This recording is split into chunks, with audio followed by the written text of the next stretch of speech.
बिस्मिल्लाहिर्रहमानिर्रहीम, अस्सलाम वालेकुम, वेलकम टू क्विक रिव्यू। और क्विक रिव्यू में आज हम कंपैरिजन करने लगे हैं जी 1956, 1962 और 1973 के जो कॉन्स्टिट्यूशन है उसका, यानी आज हम 1956, 1962 और 1973 का जो आइन है इसका मवाजना करेंगे। अक्सर जो है वो एग्जाम्स के अंदर जो है वो एक क्वेश्चन किया जाता है कि भाई आप कोई भी दो कॉन्स्टिट्यूशन दे दिए जाते हैं, 1962 या 1956 का दे दिया जाता है या फिर 66, 62 और 73 का दे दिया जाता है कि भाई आप इनका कंपैरिजन करें और कंपैरिजन करके ये बताएं कि भाई इनमें से जो है वो किसमें क्या था और किसमें क्या नहीं था। तो ये कंपैरिजन आज हम जो है यहां पे ब्रीफली जो है वो करने लगे हैं। तो स्टार्ट करते हैं।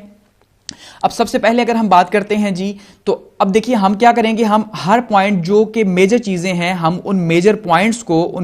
को तीनों में अप्लाई करेंगे, यानी कि 1956 के कॉन्स्टिट्यूशन के अंदर भी अप्लाई करेंगे, 62 के अंदर भी अप्लाई करेंगे और 73 के अंदर भी अप्लाई करेंगे और देखेंगे कि भाई वो उसके अंदर क्या शामिल थी, वो पॉइंट शामिल था और अगर उसमें था तो क्या 62 में भी शामिल था और क्या फिर वो 73 में भी शामिल था, क्या क्या डिफरेंस था और क्या क्या जो है वो सेम था। तो हम इस तरह से इसे देखते जाएंगे। सबसे पहले अगर हम बात करते हैं जी फर्स्ट पॉइंट की, तो है रिटन कॉन्स्टिट्यूशन।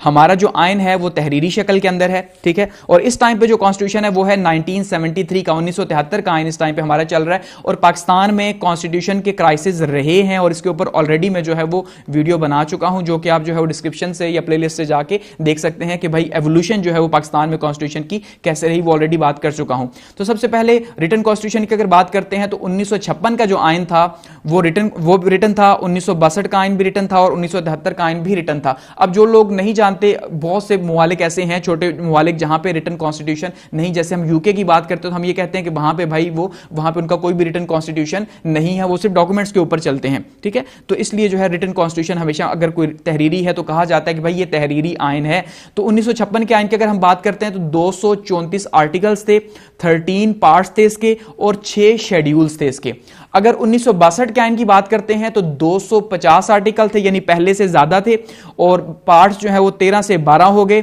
और जो शेड्यूल्स थे वो 6 से 5 हो गए, यानी 5 शेड्यूल्स थे 1962 के आइन के। और अगर 1973 के आइन की बात करें तो 280 आर्टिकल्स थे 1973 की बात करें, जो कि इंक्रीज हो चुके, और इसी तरह से जो पार्ट्स थे वो 12 पार्ट्स थे और शेड्यूल जो है वो इसके 7 शेड्यूल्स थे। तो तीनों ही जो है वो कॉन्स्टिट्यूशन रिटन थे और इनके जो आर्टिकल्स थे जो है वो इंक्रीज और डिक्रीज होते रहे हैं।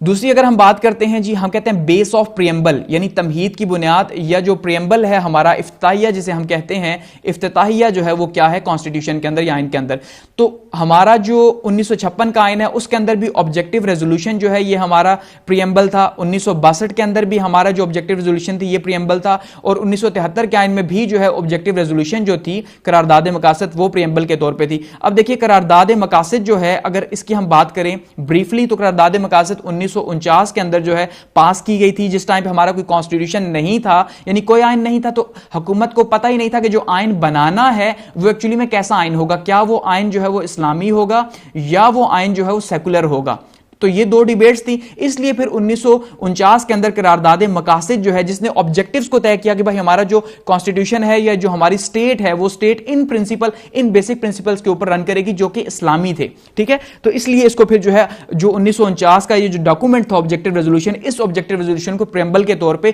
1956 की कॉन्स्टिट्यूशन के अंदर भी शामिल किया गया कि जो ये बता सके कि भाई हमने कॉन्स्टिट्यूशन इस्लामी ही बनाना है, जो ऑलरेडी हम करारदाद मकासद के अंदर तय कर चुके हैं। 1962 के अंदर भी उसे प्रेम्बल के अंदर शामिल किया गया और 1973 में भी, और फिर 1984 के अंदर जो है फिर इसे बाकायदा कॉन्स्टिट्यूशन का हिस्सा बना दिया गया।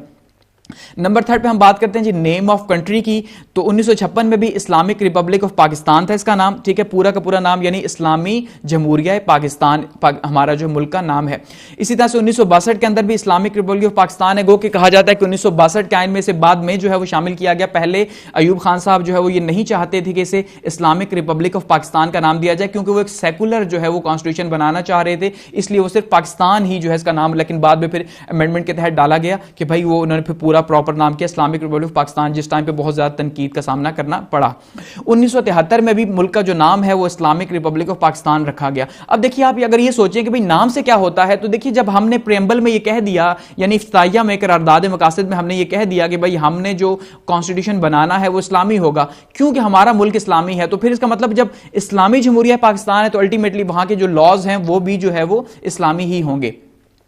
अगर नंबर 4 पे बात करें तो फेडरल कॉन्स्टिट्यूशन, वफाकी आइन, अगर हम देखें उसकी क्या नोयत थी तो 1956 का जो आइन था वो भी फेडरल था, 1962 का जो आइन था वो भी फेडरल था, और 1973 का जो आइन था वो भी फेडरल था। क्योंकि ये भी हमने ऑब्जेक्टिव रेजोल्यूशन जो है उसके अंदर ये कह दिया था कि हमारा जो आइन होगा वो वफाकी तर्ज का होगा। क्यों वफाकी तर्ज का होगा? क्योंकि हमारा जो मुल्क है वो 4 सूबों पर मुश्तमिल है, साथ में गिलगित बल्तिस्तान, तो ये जो हमारे सूबे हैं, साथ में कश्मीर हो गया, तो ये मुख्तलिफ तरह की लिंग्विस्टिक्स, इथनिसिटी और रेसिज्म है यहां पे। तो इसलिए ये जो मुल्क जब बना था पाकिस्तान का, तो ये अलग अलग लोगों से मिलकर बना, जिसको हमने एक नजरिए के ऊपर हम ये कहते हैं कि हमने इकट्ठा किया। कि वो नजरिया क्या था कि भाई इस्लाम जो है वो नजरिया था, ये ला इलाहा इल्लल्लाह इसका नजरिया था। तो इसका मतलब ये है कि ये आजाद थे, सूबे आजाद होंगे। हमने ये तय किया फेडरेशन बना के कि भाई एक फेडरेशन ने कंट्रोल तो करेगी, लेकिन पंजाब भी आजाद होगा अपनी कानून साजी में, सिंध भी आजाद होगा, बलूचिस्तान भी आजाद होगा, ठीक है। और साथ में जो है बलूचिस्तान को कि उनको उसको 1970 में जो है वो प्रॉपर सूबे का दर्जा दिया गया, और केपी के जो है शुमाल मगरबी सरहदी सूबा जो है वो भी आजाद होगा,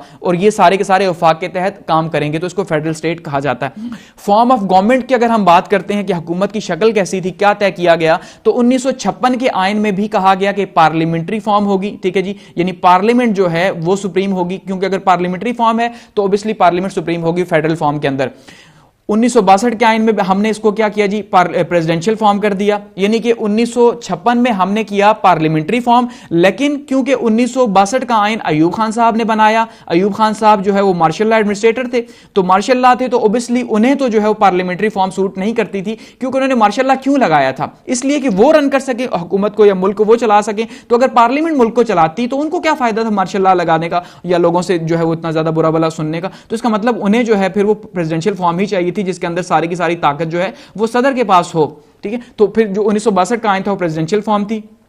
और 1973 का अब जो आइन है ये पार्लियामेंट्री फॉर्म का आइन है दोबारा से, ठीक है जी। पार्लियामेंट अब हमारी, हम कहते हैं पार्लियामेंट सुप्रीम है, गो के वो है नहीं, लेकिन हम ये मानते हैं। नंबर 6 पे बात करते हैं जी नेचर ऑफ लेजिस्लेचर की, कि मुकन्नना की नोयत क्या थी, कि वो यकवानी थी या दो ऐवानी थी। 1956 का जो आइन था वो यूनिकैमरल लेजिस्लेशन थी, और उसके अंदर सिर्फ और सिर्फ नेशनल असेंबली शामिल थी, यानी कि यक ऐवानी मुकन्ना थी, ठीक है जी। 1956 के आइन के अंदर सिर्फ एक ही ऐवान था, जो सेनेट था वो नहीं था 1956 के आइन के अंदर। 1962 का आइन जो है वो भी यूनिकैमरल लेजिस्लेशन थी, उसके अंदर भी सिर्फ और सिर्फ जो है वो कौमी असेंबली ही थी, उसके अंदर भी सेनेट शामिल नहीं थी। और 1973 का जो कॉन्स्टिट्यूशन बना वो बाइकैमरल लेजिस्लेशन था, उसके अंदर जो है वो 2 हाउसेज हैं, एक है अपर हाउस, एक है लोअर हाउस। जो अपर हाउस है वो है हमारे पास जी सेनेट, ठीक है, और जो लोअर हाउस है अगर उसकी हम बात करें तो वो है कौमी असेंबली, यानी कौमी असेंबली तो वही है जो 1956 और 1962 के आइन की है, लेकिन सेनेट को यहां पे जो है वो ऐड किया गया 1973 के आइन के अंदर। नंबर 7 पे बात करते हैं जी डायरेक्टिव प्रिंसिपल्स ऑफ पॉलिसी की, कि पॉलिसी जो है वो हिदायत जो देगी वो किसके तहत होगी, क्या डायरेक्टिव पॉलिसी होगी। 1956 के अंदर डायरेक्टिव प्रिंसिपल ऑफ पॉलिसी मौजूद था गाइडेंस के लिए, ठीक है। अच्छा, 1962 में क्योंकि जो पावर्स थी सारी की सारी वो प्रोविंसेस को दे दी गई थी, गो के अब रेजिड्यूरी पावर्स का मतलब ये होता है कि जो फेडरल जो है, फेडरेशन जो है जो प्रैक्टिस करेगी, कुछ उसके पास पावर्स होगी, जैसे कि दाखिला उसके पास हो गया, वजारत दाखिला हो गई। अच्छा, इसके बाद अगर हम बात करें जी फाइनेंस की मिनिस्ट्री हो गई फेडरल के पास, डिफेंस की मिनिस्ट्री होगी फेडरल के पास, तो अगर और कम्युनिकेशन की जो मिनिस्ट्री है ये होगी फेडरल के पास। इसके अलावा जो बाकी उमूर होंगे, ठीक है, वो बाकी सारे के सारे उमूर जो है वो रेजिड्यूरी पावर्स हैं, वो सारे के सारे हेल्थ है, एजुकेशन है, या बाकी जितने पे भी कानून साजी करनी है वो सारे के सारे सूबों का इख्तियार होगा, जो कि 1962 में दिया गया। 1973 के अंदर डायरेक्टिव पॉलिसी प्रिंसिपल उसमें भी मौजूद था, यानी कि ठीक है, तीनों के अंदर ही डायरेक्टिव पॉलिसी प्रिंसिपल मौजूद था, तीनों कॉन्स्टिट्यूशंस के अंदर। नंबर 8 पे फंडामेंटल राइट्स की बात करते हैं, बुनियादी इंसानी हकूक की, तो ऑब्वियसली फंडामेंटल राइट्स जो है किसी भी कॉन्स्टिट्यूशन जो है वो बनता ही इसी के लिए है। तो फंडामेंटल राइट्स 1956 में भी मौजूद थे, 1962 के अंदर भी फंडामेंटल राइट्स जो है मौजूद थे, और 1973 के अंदर भी जो है फंडामेंटल राइट्स मौजूद थे, ठीक है। और इसका जिक्र किया गया फंडामेंटल राइट्स का, ये बुनियादी इंसानी हकूक का।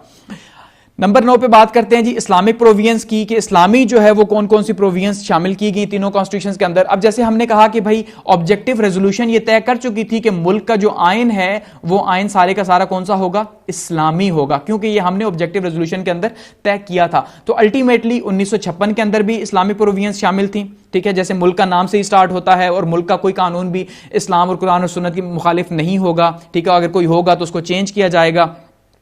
अच्छा, 1962 के अंदर भी इस्लामिक प्रोविजंस शामिल थी, और 1973 के अंदर भी जो है वो इस्लामिक प्रोविजंस शामिल थी, ऑब्वियसली ऑब्जेक्टिव रेजोल्यूशन की बेस के ऊपर।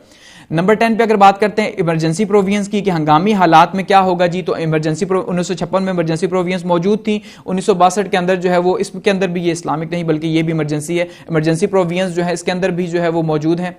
और 1973 के अंदर भी जो है वो इमरजेंसी प्रोविजंस मौजूद हैं, ठीक है। यानी तीनों कॉन्स्टिट्यूशन के अंदर ही ऑब्वियसली जो है वो इमरजेंसी प्रोविजंस भी शामिल की गई कि भाई इमरजेंसी की हालत में मुल्क को कैसे रन किया जाएगा या क्या रूल्स होंगे, लॉज क्या होंगे। अच्छा, नंबर 11 पे बात करते हैं जी रूल ऑफ लॉ की, कानून की हुक्मरानी की। अब जो कि सिर्फ आइन में ही अच्छा लगता है ऑब्वियसली, और हमें कहीं देखने को नहीं मिलता पिछले 75 साल से। तो 1956 में भी कहा गया कि भाई जो हुक्मरानी होगी वो कानून की होगी, कानून जो है वो ऑन द टॉप होगा और बाकी सारे के सारे जो हैं वो कानून के नीचे जो है वो सब बराबर होंगे। तो गो कि हमें ऐसा देखने को नहीं मिलता। 1962 के अंदर, अब ये यहाँ पे इसका चेंज हो चुका है, तो 1962 के अंदर भी रूल ऑफ लॉ जो है उसको रखा गया, 1973 के अंदर भी जो है वो रूल ऑफ लॉ को रखा गया।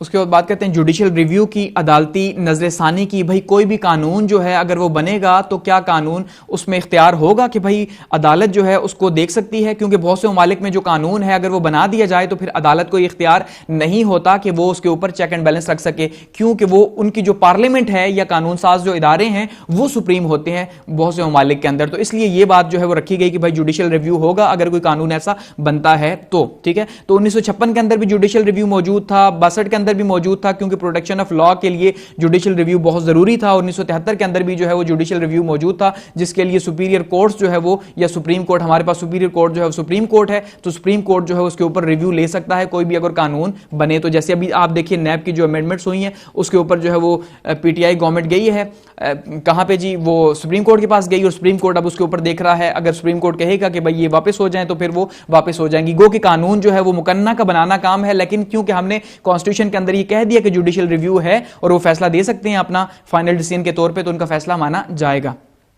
नंबर 13 पे अगर हम कहें जी कि रिट जुरिस्डिक्शन क्या है, तहरीरी दायरा इख्तियार से कहा जाता है, वो क्या है, तो देखिए उसमें 1956 में हाई कोर्ट जो है वो मौजूद था और 170 आर्टिकल के तहत जो है इसको जो है वो बनाया गया हाई कोर्ट को, यानी कि हाई कोर्ट जो है वो सारे का सारा ये कानून दायरा इख्तियार देख सकता है। 62 के अंदर भी हाई कोर्ट जो है उसको इख्तियार था और 73 के अंदर भी हाई कोर्ट जो है उसको इख्तियार मौजूद था। अच्छा, बात करते हैं जी मोड ऑफ इलेक्शंस की कि भाई इलेक्शन का जो तरीकाकार होगा वो तरीकाकार क्या होगा, तीनों कॉन्स्टिट्यूशन के अंदर क्या रखा गया। 1956 के अंदर डायरेक्ट इलेक्शंस रखे गए, 1962 के अंदर इनडायरेक्ट इलेक्शंस रखे गए, यानी यहां पे बीडी सिस्टम जो है वो इंट्रोड्यूस करवाया गया था बेसिक डेमोक्रेसीज का, जो कि 80,000 थे स्टार्ट में, फिर बाद में जो है वो 1,20,000 जो है वो उसको कर दिया गया। यानी कि बीडी सिस्टम का मतलब ये था कि जो नाजिम हैं, जो तहसील के लेवल पे जो लोग हैं वो इलेक्ट होंगे, काउंसलर जिनको कहा जाता है, तो ये जो काउंसलर हैं ये इलेक्ट होंगे, फिर उसके बाद ये तहसील नाजिम को या जिला नाजिम को इलेक्ट करेंगे और फिर ये जो है ये मिलके जो है वो ऊपर, इससे ऊपर जो है यानी 5 लेयर्स थी ना, इसके ऊपर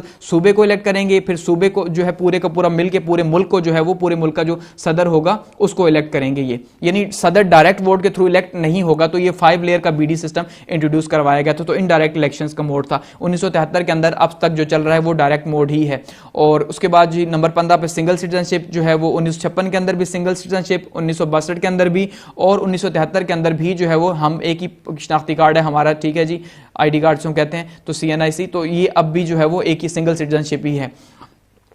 अच्छा, नंबर 16 के ऊपर नेशनल लैंग्वेज की अगर हम बात करें कौमी जुबान की, तो 1956 के अंदर उर्दू और बंगाली जो है वो नेशनल लैंग्वेज थी, क्योंकि उस टाइम पे जो है वो बांग्लादेश भी हमारा हिस्सा था, तो बांग्लादेश में पाकिस्तान से, इस वेस्ट पाकिस्तान से ज़्यादा लोग जो है वहाँ पे बोलने वाले थे, तो इस वजह से बंगाली को भी साथ में शामिल किया गया। 1962 में भी उर्दू और बंगाली को शामिल किया गया। गो कि ये बहुत बड़ा इशू बना, जो कि 1952 में पूरी की पूरी मूवमेंट एक स्टार्ट हो गई बंगाली को नेशनल लैंग्वेज कहने के लिए कि भाई नेशनल लैंग्वेज वो होती है जो सबसे ज़्यादा बोलें, तो उनका भी बंगाली ज़्यादा है, तकरीबन 7.5 करोड़ के करीब हैं, इसलिए जो है वो जो है उनकी लैंग्वेज होनी चाहिए। जबकि हमने यहाँ पे कायदे आज़म ने कहा उर्दू जो है वो हमारी मादरी जुबान होगी, तो नेशनल लैंग्वेज होगी, तो उस पर प्रॉब्लम क्रिएट हुए, तो फिर उर्दू बंगाली दोनों की कॉन्स्टिट्यूशन में जगह दी गई। 1973 के तहत अब सिर्फ उर्दू ही है, क्योंकि बंगाली तो हमारे साथ रहे नहीं। और नंबर 17 पे अगर हम बात करें कि रिजिडिटी की और फ्लेक्सिबिलिटी की, भाई इसमें सख्ती या लचक कितनी थी, अगर उसकी बात करें तो 1956 का आइन फ्लेक्सिबल था। फ्लेक्सिबल का मतलब यही है कि आसानी से उसमें तब्दीली जो है वो की जा सकती थी। 1962 के आइन की बात करें देखें तो वो जो है वो सख्त था, उसके अंदर वो सदारती था,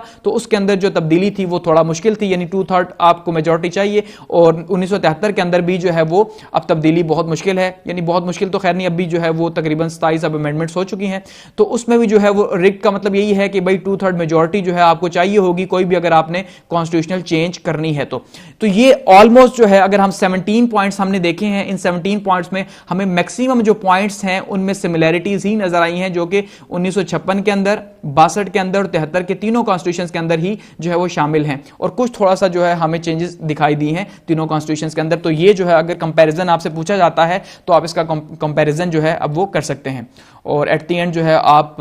फीडबैक के लिए कमेंट सेक्शन मौजूद है, पॉजिटिव और नेगेटिव दोनों तरह का फीडबैक दे सकते हैं, ठीक है। और थैंक्स फॉर वॉचिंग।